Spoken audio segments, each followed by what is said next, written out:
A lot of you out there watching are parents. You know the ups and downs of dealing with children. They throw tantrums, make messes, and can drive you crazy. Your kids will hit you up for money, beg you for a ride somewhere, and make you late for more events than you can remember. But every once in a while, as parents, we get to flip the script and use our kids as an excuse to not do something. Have a family barbecue you don't want to attend? Oh, sorry, my kid's sick, got to stay home. Asked to stay late at work? Can't. Got to rush home. Daughter's got a recital. Son's got a football game. But if you're the Speaker of the House, you get to use children as an excuse to stay in Congress well past your expiration date. Because yesterday, Nancy Pelosi made this announcement. When people ask me what are the three most important issues facing the Congress, I always say the same thing. Our children, our children, our children. That is my why I am in Congress, for the children. This is my story, and this is my song. As you hear me say, when you're in the arena, you have to be able to take a punch or throw a punch for the children. That is why I am running for re-election to Congress.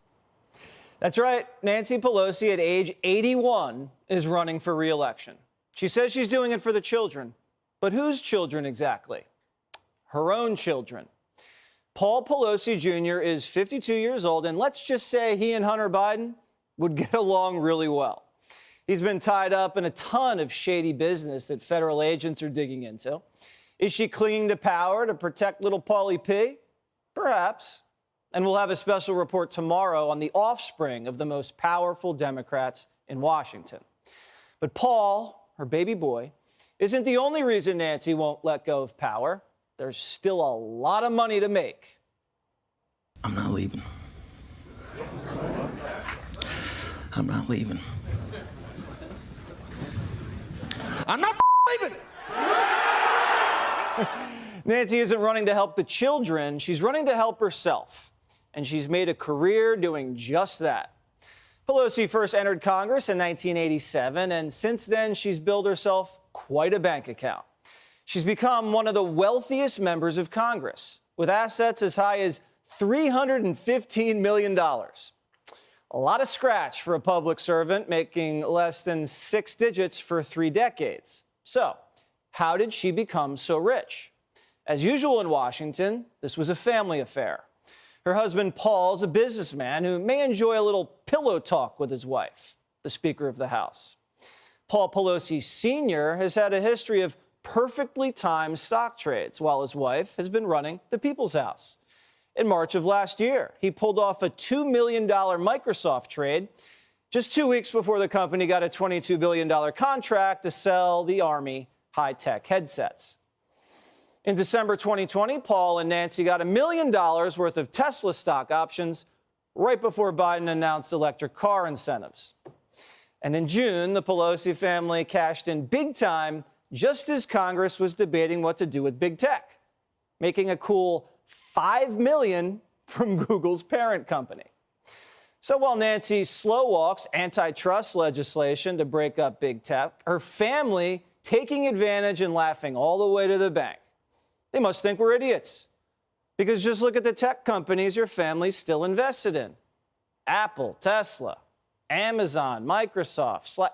The list goes on and on and on. Maybe this is why Pelosi defended Congress's right to trade stocks last month. She didn't want to kill the golden goose.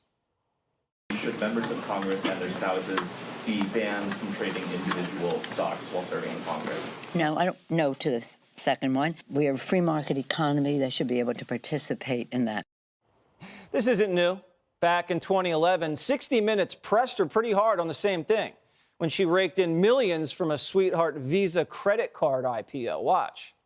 Madam Leader, I wanted to ask you why you and your husband, back in March of 2008, accepted and participated in a very large IPO deal from Visa.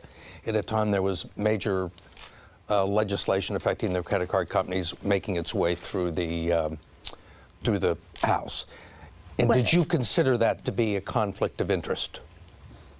I don't know what your point is of your question. Is there some point that you want to make with that? Well, I guess what I'm asking is, do you think it's all right for a speaker to accept a very preferential and favorable stock deal. Well, we didn't. And you participated in the IPO. Well, I have many And at the time, you were investments, but Speaker of the House. You don't think it was a conflict of interest or had the appearance of a conflict of interest? It only has the appearance if you decide that you're going to have elaborate on a false premise.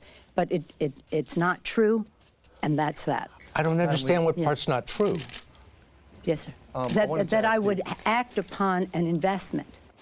How dare anybody question her honor and integrity? Everyone in Congress is doing it anyway.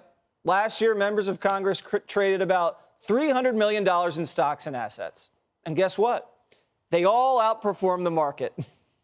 Pelosi's just the best at it. If Nancy wasn't writing laws, she'd probably run a hedge fund. The Wolf of Washington. Run for Congress, and you too could buy some extravagant properties like this Napa Valley mansion Nancy and Paul bought, worth about $25 million. Or a gorgeous waterfront condo in Washington, D.C., that Pelosi property now worth over $2 million. Or the family's multi-million-dollar red brick mansion in California's Pacific Heights. Could be yours if you just spend your whole life in Washington playing the inside game. And while the Pelosi's are living the high life in swanky homes, her district is turning into the Thunderdome. Welcome to another edition of Thunderdome! Just look at this drone footage, courtesy of the DailyMail.com, showing a homeless encampment in the center of San Francisco. The area has been overrun with tents, needles, drug addicts. And this is the district of the leader of the congressional Democrats. Maybe Nancy could invest more in her district instead of her portfolio. If Nancy dumped a few shares, she could help make San Francisco less of a dump. A little goes a long way, just a few crumbs. Instead, she'll continue to be the Warren Buffett of Washington. That is, until you, the American people, step up, and you have. The heat's on the speaker, and suddenly she's flip-flopped. Now she thinks Congress may have to rein in the day trading. Watch.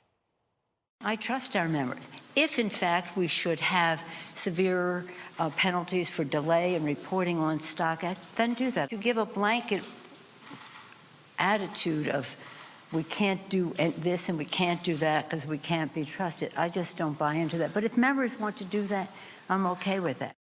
That's right, Nance. Promise to stop once you get caught. We asked Nancy Pelosi for comment, and here's what she said. The point is, ladies and gentlemen, that greed, for lack of a better word, is good. Greed is right. Sorry, that was the wrong tape. The speaker has not yet responded to our inquiry. But when it's not about the money, it's usually about the power. This morning, we found out liberal Justice Stephen Breyer may be retiring from the Supreme Court, leaving Biden to pick a replacement. So if Joe picks Kamala, that would create a vacancy in the vice presidency. This would leave Nancy Pelosi an opening to invoke the 25th Amendment and remove Biden from office. Guess who takes over as commander-in-chief? You guessed it, Nancy Pelosi. President Pelosi. Now, that theory's bonkers and will likely never happen, I admit. We're just exercising our constitutional imagination. Hey, if we can't get away with insider trading, at least let us have a little fun. Hey, Sean Hannity here. Hey, click here to subscribe to Fox News YouTube page and catch our hottest interviews and most compelling analysis. You will not get it anywhere else.